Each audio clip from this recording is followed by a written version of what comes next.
기쁜 마음으로 주께 하듯 하라. 우리는 계속해서 이제 에베소서 말씀을 살펴보고 있고, 지금 이제 에베소서 마지막 6장, 우리 삶의 현장들 이야기를 하고 있는데요. 첫 번째 현장은 부부 관계였죠. 그리고 두 번째 현장은 자녀와 부모와의 관계였어요.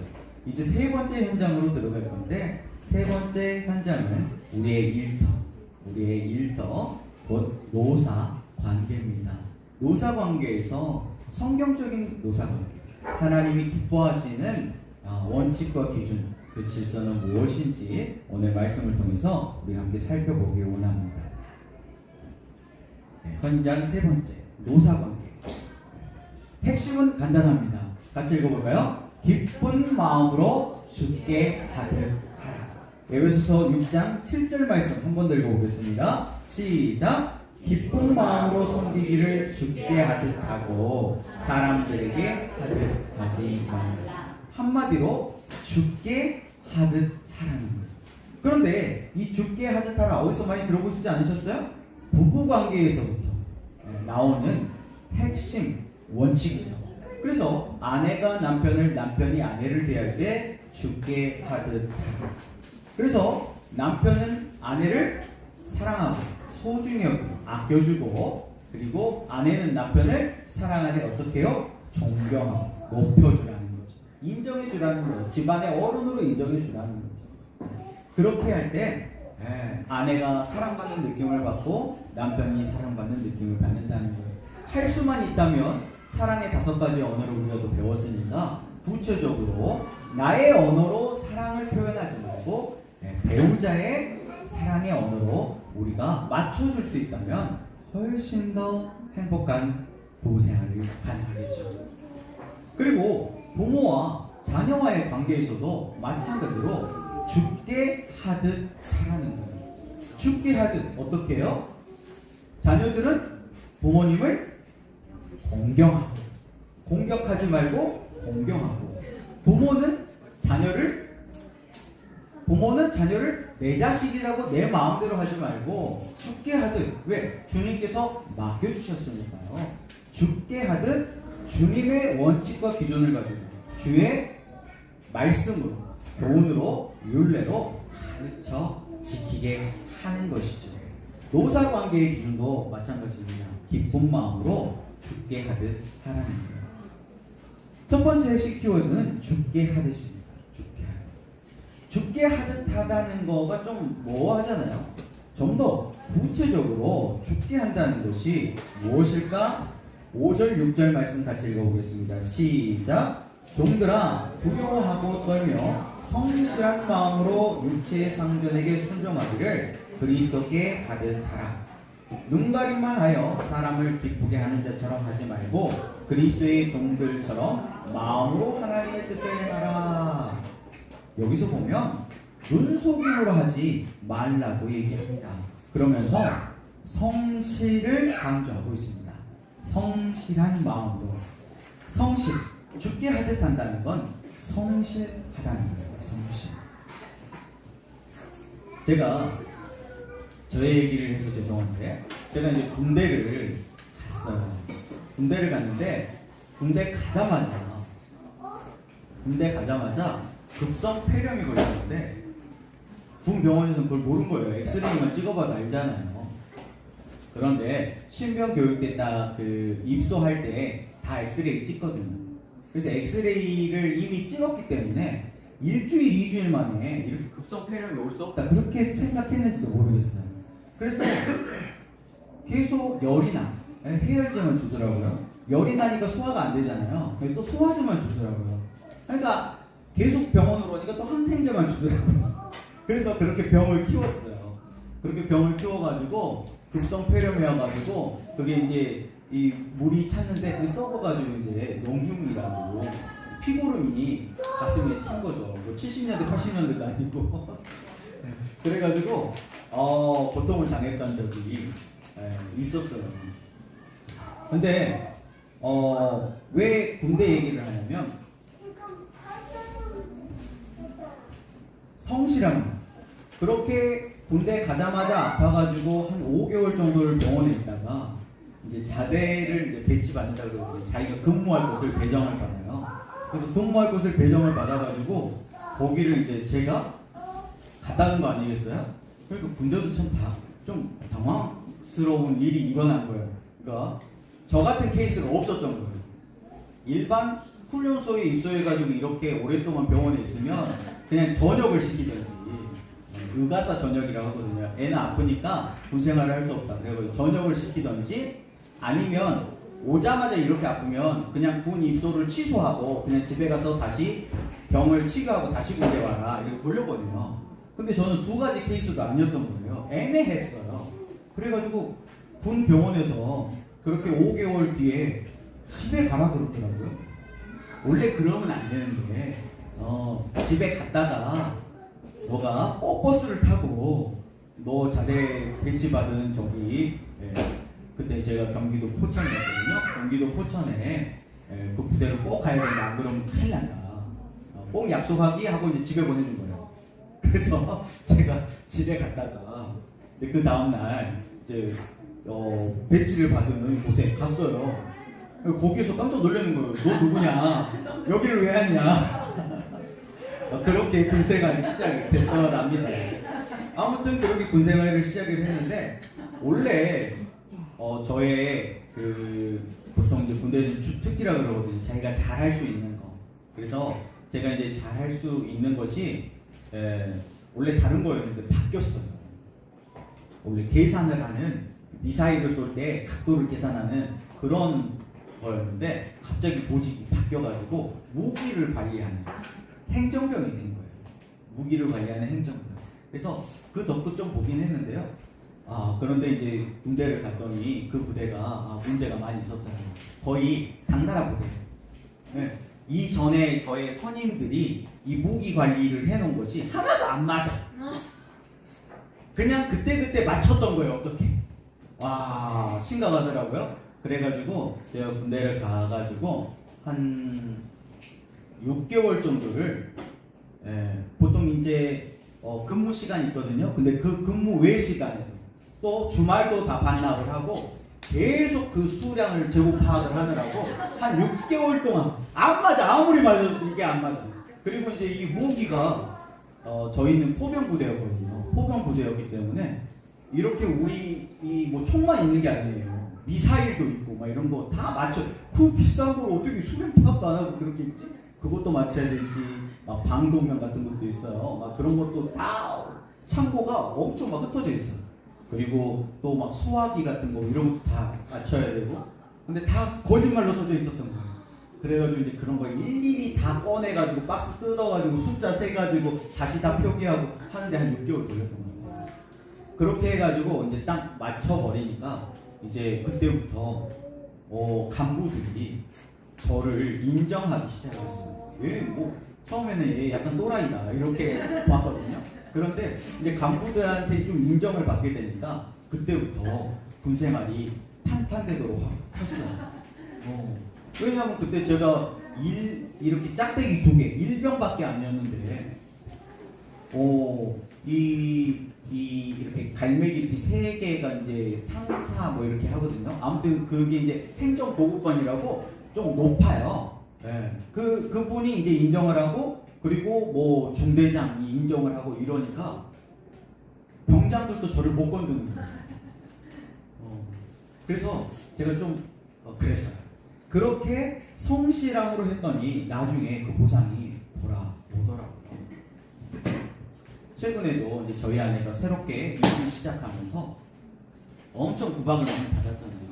그래가지고 저희 아내가 원망불평도 많이 나올 수 있었는데 오히려 거기서 감사를 하고 열심히 더 뛰어다녀 볼게요. 그냥 걷지 않고 더 뛰어다녔어요. 그리고 지금은 인정을 받아가지고 참 뭘 맛있는 걸 많이 가지고 오는 거 같아요. 이건 비밀, 이거 녹화되면 안 돼. 네. 그래서 죽게 하듯 하라. 이거는 성실이에요. 성실. 그쵸? 네. 성실하면요 인정받게 되죠. 어디서든지. 왜냐하면 성실한 사람들이 많지 않기 때문이에요. 눈속임으로 한다는 게 무엇이겠어요? 어렸을 때부터 엄마 아빠가 보면 하는 척 하다가 엄마 아빠가 안 보면 안 해. 그럼 학교 가면 어떻게 해요? 선생님이 볼 때 하는 척 하다가 선생님이 안 보면 또 안 해. 그런데 그게 어른이 돼도 똑같더라는 거예요. 어른이 돼도 사장님이 보면 하는 척, 안 보면 안 해. 알바만 해도 그렇지 않아요? 사장님 계시면 엄청 열심히 하는데 사장님 없으면 대충 해. 오죽했으면 사장님들이 CCTV가 설치해 놓겠어요. 죽게 하듯 한다는 것은 바로 이런 성실함으로 한다는 의미예요. 눈속임으로 하지 말고, 그러니까 쉽게 얘기하면 사람 앞에 보이려고 하지 말고 하나님 앞에서 하듯이 하라는 것이죠. 그리고 억지로 하지 말고 하나님 앞에서 기쁨을 하는 거예요. 기쁜 마음. 기쁜 마음으로 죽게 하듯 하는 거예요. 오전에 그런 얘기를 했어요. 어제 눈이 왔잖아요. 와, 눈다운 눈이 좀 왔어요. 그런데 금방 녹아버렸잖아요. 그런데 차 위에 눈이 조금 쌓여있었거든요. 예훈이가 딱 일어나더니 오빠 눈 왔어! 그러더니 아빠 같이 나와 그러잖아요. 아빠는 너무 추워서 안 돼. 그래가지고 혼자 나가가지고 차 위에 있는 눈을 막 뭉쳐가지고 이따만한 눈덩어리를 하나 만들어 왔더라고요. 그러면서 가지고 왔어. 가지고. 네. 아빠 보여준다. 아빠 봐봐. 만져봐봐. 아빠 지금 바쁜데. 그런데 눈을 모아가지고 눈덩이를 만드는 게 이게 놀이니까 재밌지. 차 위에 있는 눈을 치워라. 일이 되면 어떻게 돼요? 재미가 없죠. 힘들어요.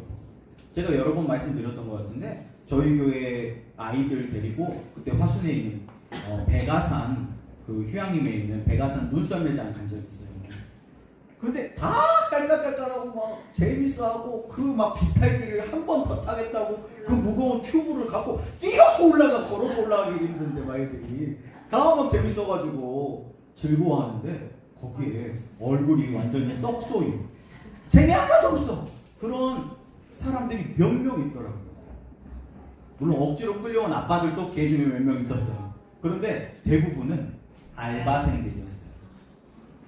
사장님은 할렐루야지. 너무 좋지. 손님들이 많이 오니까. 근데 알바생들은 손님 많이 오면 힘만 들어. 그러니까 손님이 적게 오나 많이 오나 어차피 시간당으로 받는데 사람 많이 오니까 그때 우리 주말에 갔으니까요. 사람이 많이 오니까 얘네들 얼굴이 맛이 갔더라고요. 다 즐거워하는데 걔네들만 즐거워하지 못해. 그걸 보면서 어떤 일을 하더라도 억지로 하면 재미가 없겠다. 결국 우리가 해야 될 일이라면 여러분 즐기시기 바랍니다. 어차피 해야 될 일이라면 즐기세요. 안 그러면 스트레스 받아요. 스트레스 받으면 나만 손해예요. 자, 그리고 이제 좀 힘이 있는 좀 윗선에 계신 분들, 사장님들, 좀 힘 있는 분들도 마찬가지예요. 사장님들도 직원들에게 죽게 하듯 하라는 거예요. 쌍방이에요. 쌍방. 직원도 사장님에게, 사장님도 직원들에게 죽게 하듯 하라. 이것이 성경적인 기준이에요. 갑질 금지라는 거예요. 갑질 금지. 그런데 직원이 사장님한테 갑질 좀 하지 마세요. 말을 할 수가 없잖아요. 사실 사장님들이 이 말씀을 듣고 고쳐야 되는데 안타까워요. 안타까워. 들어야 될 사람들이 없어. 그리고 공정한 보상, 대상을 해줘야 하는 것이죠. 지금 의료 파업, 의사와 관련된 가족들 없죠? 네. 의사가 뭐라고 연봉 3억은 보장을 받아야 되냐는 거예요. 공정한 배분이 안 되는 거예요. 똑같이 힘들게 일하는데 우리 교회는 또 간호사들이 많잖아요. 네. 보면은 더 힘든 일은 간호사들이 더 많이 하는 것 같은데 너무나 한쪽으로 기울어 있다는 거예요. 그러니까 어때요? 불만이 있는 거예요. 그러니까 파업을 하는 거죠. 최근에도 철도가 또 파업을 했더라고요. 경영하는 사람 입장에서도 힘들겠지만 좀 그런 요구들을 좀 협상을 잘 해가지고 공정한 보상이 이루어졌으면 참 좋겠다 하는 그런 마음이 있어요. 그러나 우리가 이 갑질이나 이 사회적 구조의 악을 바꿀 수는 없잖아요. 그렇죠? 내가 바란다고 바꿔지진 않아요. 그렇죠? 우리가 열심히 우리 자녀들을 잘 키워가지고 그런 사장님이 되게 잘 키워야 되겠죠. 그래서 이 성경적인 노사관계의 기준은 기쁜 마음으로 주게 하겠다라는 거예요. 그런데 그런 기업이 있더라고요. 이번 다니엘 기도회에 나왔던 기업인데요. 여러분, 우리가 이런 교회 같은 기업 만들었으면 좋겠습니다. 결국 부부 관계에서, 자녀와 부모 관계에서, 또 이 노사 관계에서 우리가 한 몸을 이루어야 할 이유가 있다면 교회 같은 가정, 교회 같은 일터를 만드는 것이죠. 그래서 그 몸을 만들어서 하나님 나라 구속사를 위해서 쓰임 받는 것. 그것이 하나님께 영광 돌리는 영광스러운 교회 모습이 아니겠어요? 자, 이 시간에는요, 우리가 사장님들을 바꿀 수는 없으니까 그 안에서 어떻게 하면 우리의 감정 관리, 스트레스 관리 할 것인가. 자, 스트레스 지수 테스트 질문 제가 주보에다 넣어놨어요. 자, 주보 다 있으신가요? 여기다 지금 얼른 체크해 보세요. 전혀 그렇지 않다는 0점, 그렇지 않다는 1점, 그렇다는 2점, 매우 그렇다는 3점입니다. 가로에다 점수를 주시고 1번부터 11번까지 점수를 더하시면 돼요. 자, 스트레스 지수 테스트를 해보셨을 텐데요. 자, 이제 결과가 나왔겠죠. 저는 어제 검사를 해봤더니 스트레스를 거의 받지 않은 상태 1번 구역이 나왔어요. 근데 혹시 빨간불 쪽으로 가깝게 나오신 분들은 왜 내가 지금 스트레스를 받고 있는지 그 원인을 잘 파악을 하시면 좋을 것 같아요. 자, 그럼 스트레스를 해소하기 위한 방법 한번 알아보죠. 여러분들도 다 알고 계실 것 같은데, 자, 첫 번째 방법은요, 운동이에요. 운동. 스트레스를 해소하기 위해서 집 안에만 가만히 있으면 어떻게 될까요? 계속 문제로 파고들겠죠. 그래서 꼭 운동이 아니더라도 밖으로 나가는 거예요. 기분 전환을 하는 거죠. 그 문제에서 나올 수 있도록 일단 다른 거에 집중하는 거예요. 근데 운동이 굉장히 좋대요. 산책도 좋고요. 특히 내가 주도형이다. 그러신 분들은 일 중심인 주도형들은 뭔가 하나 딱 잡으면 그거를 쫙 끌고 나가는, 그게 스트레스 더 받아요. 그게 안 되면. 그러니까 그런 분들은 특별히 운동을 더 하셔야 돼요. 주도형들은 운동이 스트레스 관리에 아주 특효약이에요. 그래서 뭔가 몸을 움직이는 운동, 머리를 쓰는 거 말고, 그래서 몸을 움직이는 그런 운동을 하시고, 이 운동이 스트레스 해소의 첫걸음이 된답니다. 일단 운동을 하면 우리 뇌에서 천연 항우울 성분인 엔돌핀 들어보셨죠? 엔돌핀이 만들어지기 시작해요. 기분 전환이 되는 거죠. 그리고 규칙적인 운동을 하게 되면 아마 건강검진 하러 가시면 다 문진표에다 체크하셨을 거예요. 주 3회 이상 땀이 날 정도로 운동을 하십니까? 저는 항상 아니요. 아니요. 네, 주 3, 4회 30분 이상의 중등도, 그게 땀이 날 정도의 운동을 하게 되면 몸이 변화되기 시작을 하죠. 그리고 적절한 운동 강도, 약간 힘들다고 느낄 정도의 강도로 해야지, 또 너무 운동을 안 하다가 무리해버리면은 관절 같은데 무리가 갈 수 있죠. 자, 또 스트레스에 해소가 되는 음식들도 있어요. 녹색 잎이 많은 그런 채소류들, 그리고 요거트와 같은 거, 그리고 연어라든지 블루베리, 견과류 같은 거, 그 다음에 초콜릿, 단 것도 스트레스 좀 해소가 되죠? 그렇죠? 그래서 이제 수험생들이나 그런 단 거를 조금 먹잖아요. 또 너무 많이 드시면 안 돼요. 그러면 더 스트레스 받아요. 우유, 또 오렌지, 달걀 같은 고단백, 또 굴 같은 거, 이런 것들을 드시면은 혈당이 안정화되고 정서적 반응에 개선을 준답니다. 정서가 안정된다는 뜻이겠죠. 그런데 스트레스 받으면 이런 게 땡깁니까? 아니면 매운 거 그런 거 땡겨요. 족발도 불족, 그 닭발 엄청 매운 거 있잖아요. 요 애들은 뭐라 하더라? 핵불닭? 뭐 그런 그 사람이 먹을 음식이 아니던데 그런 게 땡겨요. 자극적인 스트레스 받으니까. 그런데 그거는 내 몸을 더 망가뜨리는 겁니다. 그런 매운 음식이나 짠 음식 그리고 술이나 뭐 이런 담배나 이런 것들은 장기적으로 봤을 때 건강을 오히려 해치는 그런 음식이기 때문에 그런 것들은 좀 멀리하고 몸에 좋은 거를 먹으면 스트레스 해소에 도움이 되죠. 또 커피. 저도 커피 중독인 것 같아요. 그래서 커피를 안 마시면 잠이 안 깨요. 하루 종일 뭔가 약간 뭔가 피곤함이 뭔가 이 어깨에 뭐가 이렇게 달려 있는 것 같은 누가 내 발을 뒤에서 잡아당기는 것 같은 그리고 몸이 무거워요. 왜 이렇게 몸이 무겁지? 하면 카페인 부족해요. 카페인. 이게 중독 현상 같아요. 미국 사람들 보면요. 커피를 들고 다니는데 커피를 그냥 우리처럼 이렇게 머그잔에 들고 다니는 게 아니에요.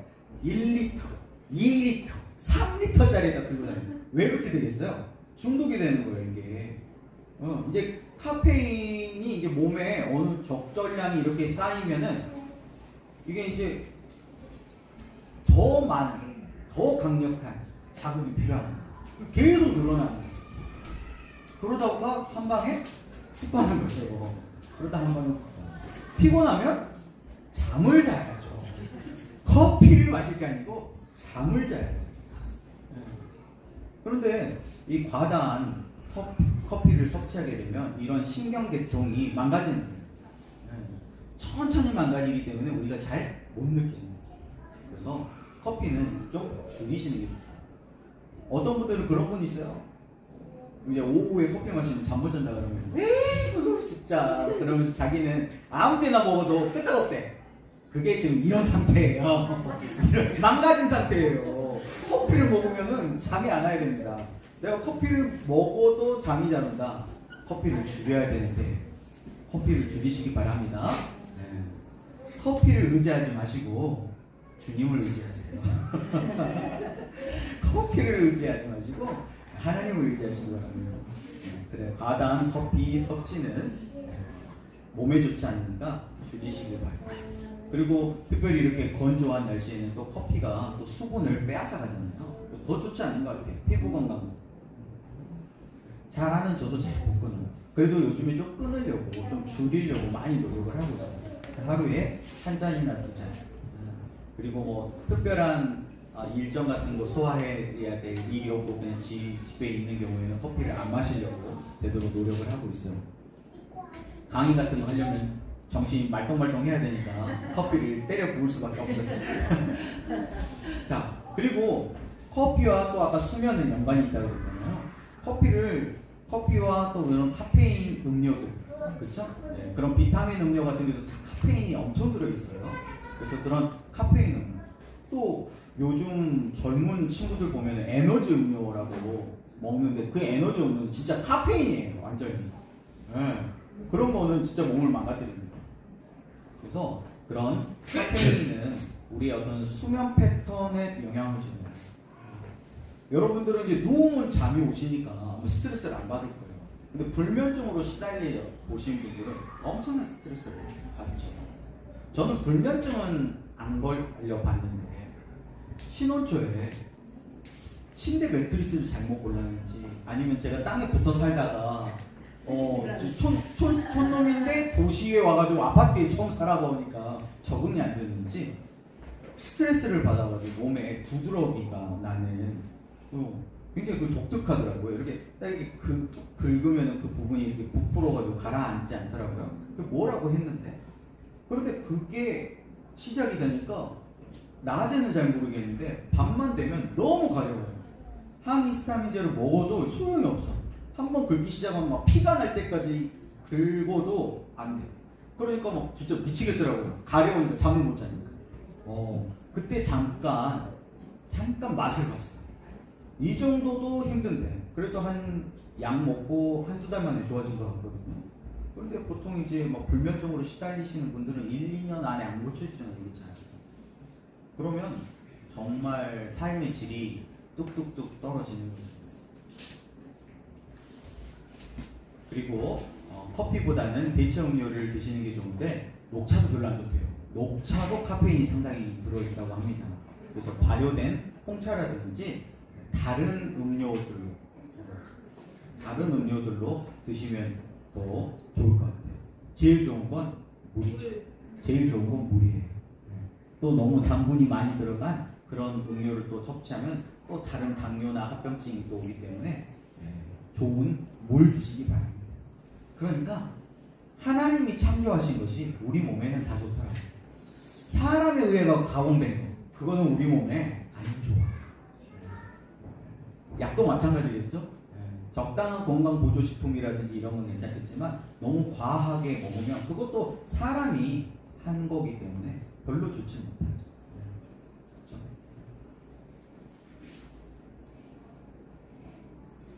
자, 그리고 아까 밖에 나가는 것도 중요하다고 했잖아요. 주도형들이 뭔가 활동적인 그런 운동이라든지 이런 걸로 스트레스를 푼다면 사교형이라든지 사람을 중요하게 생각하는 안정형이나 사교형 같은 경우에는 이 사람들과의 만남이 굉장히 중요해요.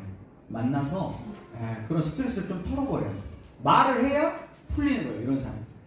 가슴에 꽁 담아두면 병돼. 그래서 자꾸 사람들 만나가지고 자기 이야기를 하면서 감정의 바람을 쭉쭉쭉 뺄 수 있는 그런 사회적 관계 유지가 굉장히 필요합니다. 혼자 있으면 안 돼요. 혼자 있으면 그런 사람들은 스트레스로 넘어가 우울증. 자꾸 만나요. 그래서 정서적 교감이 굉장히 중요하기 때문에 친구라든지 가족과의 그런 시간을 갖는 것이 좋습니다. 또 사랑의 언어 중에 함께 있는 시간이 사랑의 언어이신 분들은 꼭 이게 더 필요해요. 그래서 이런 쉼을 통해서 우리 뇌에 휴식을 주고 스트레스가 빠져나가는 거죠. 우리 정선미 권사님도 보면은 스트레스 받으면은 어디 이렇게 밖에 휙 갔다 오면 스트레스 좀 풀린다고 하셨는데 그 영향이 있는 것 같아요. 또 함께하는 활동, 박주영 집사님네 지난번에 가족화 그리기 했을 때 보니까 아빠, 엄마, 딸 둘 다 배드민턴 치는 거를 그렸더라고요. 그런 게 굉장히 좋은 거죠. 공동의 관심사, 어떤 취미 생활이 있다. 그러면 이 함께하는 활동들을 통해 가지고 이 가족의 정신 건강까지 책임질 수 있는 거예요. 자, 정리하면 우리의 스트레스가 없을 수는 없어요. 그렇잖아요. 우리가 스트레스 안 받으려고 잘해도 막 대통령이 막 스트레스 받죠. 말 안 하려고 그랬는데 스트레스를 받게 해요. 그렇잖아요. 뭐 운전만 예를 들어도 나는 신호 지키고 법규 잘 지키려고 옆에서 가만두지를 않아. 스트레스 받아. 그렇기 때문에 우리가 이 세상 속에서 살아간다는 것 자체가 스트레스가 없을 수는 없죠. 스트레스 없는 삶이 아니고 스트레스를 조절할 수 있는 우리의 역량을 키우는 것이 필요한 것 같아요. 그러기 위해서 첫 번째, 규칙적인 운동. 우리 양효성 권사님도 수영을 시작하셨다고 그래가지고 야, 저도 이제 운동을 해야 될 것 같아요. 우리 박주영 집사님이 한 2년 전부터 운동하시라고 리모틴 할 때마다 저한테 얘기를 하시는데 아직도 시작을 못했는데 그 저보다 훨씬 나중에 설득당하신 우리 양효성 권사님 바로 끊어가지고 수영을 시작하셨더라고요. 저도 운동을 해야 되겠죠. 네. 그리고 균형 잡힌 식단. 저도 이렇게 장기를 하나 더 떼어나고 나니까 소화가 훨씬 더 잘 안 되더라고요. 그래서 소화가 잘 안 되는 튀김류의 음식이라든지 기름진 그런 음식을 먹으면은 그냥 스트레스가 올라가요. 소화가 안 되니까. 그냥 막 심할 때는 막 두통도 생기고 그럼 막 짜증나고 이런 거죠. 그리고 너무 또 과식을 하면 잠도 잘 안 오더라고요. 그러니까 이게 다 복합되어 있는 거예요. 균형 잡힌 식단으로 자기에게 맞는 그래서 스트레스를 줄일 수 있는 방법들을 조절해야 되겠죠. 또 카페인으로 그것을 조절하려고 하는 것보다는 카페인을 줄이고 카페인이 안 들어간 다른 것들로 조절하면 더 좋을 것 같아요. 또 사회적 관계 유지를 통해서 친구들과의 만남, 가족들과 또 함께하는 그런 시간들을 가지시면 더 좋을 것 같습니다.